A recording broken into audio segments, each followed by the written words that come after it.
Hi, everybody. Let's talk about lesson 2.5, modeling ionic bonding.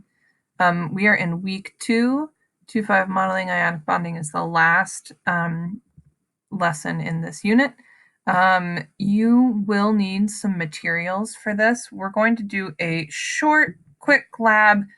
You don't need these exact materials, and I will show you a video to help you do it, but I think it is very, very useful for you to do it yourself. So you'll need 35 of something small. It could be rice, it could be beads. I'm going to use dog food because I have a lot of dog food in my house. You need 8 sort of circles or things to represent atoms. They could be cups, they could be paper, they could be fabric. I'm using hair ties in mine to represent the atom. And then 8 little pieces of paper that say outer shell full. There are 3 different parts here. We're first going to do some review and practice of what you did in the last lesson. There's a guided lab, and there's a separate video for that guided lab. I'll help you through that. You're going to try some on your own. I also made a video to help you with this, but try it on your own first. And then the last part is making bonds that are a little bit more complicated between more than 2 atoms. And there's also a video to help with that part. Let's just look at this introduction, though. We're going to model what happens to electrons when ionic bonds are formed.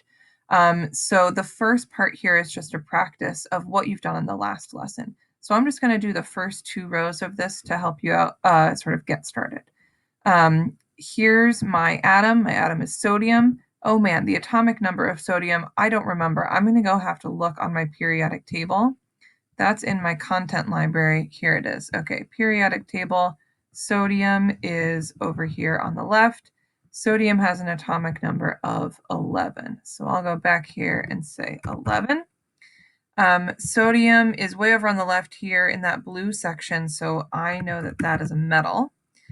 The number of electrons it has, remember, if it's a neutral atom, the protons and the electrons are going to be the same. The atomic number is the protons, so this should also be 11.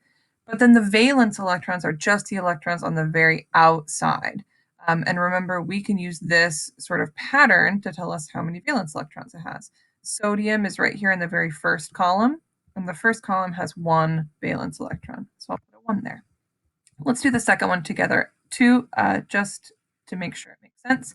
Magnesium is here in the second column. It's actually right after sodium. So I don't think I have to go look at my periodic table, but let's double check. Yeah, so sodium is 11, magnesium is 12. So I'll go back over here. Magnesium has an atomic number of 12. It's also here in the blue part over on the left. So this is a metal. Total number of electrons, remember, it's neutral, so it should be the same as the atomic number. And since magnesium is in the second column, it should have 2 valence electrons. You try chlorine and oxygen on your own, and then there are some questions down here to answer. According to those rules from the last section, which atoms would give up electrons? Remember, your rule is that if it doesn't have very many, it's going to be easier to give those electrons away than it is to take electrons from another atom. So if it only has a few valence electrons, it'll probably give them away. Whoops.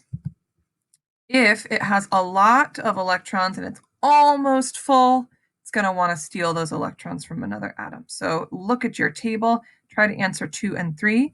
And then for 4, also look at the table and try to look at those valence electrons and try to match them up.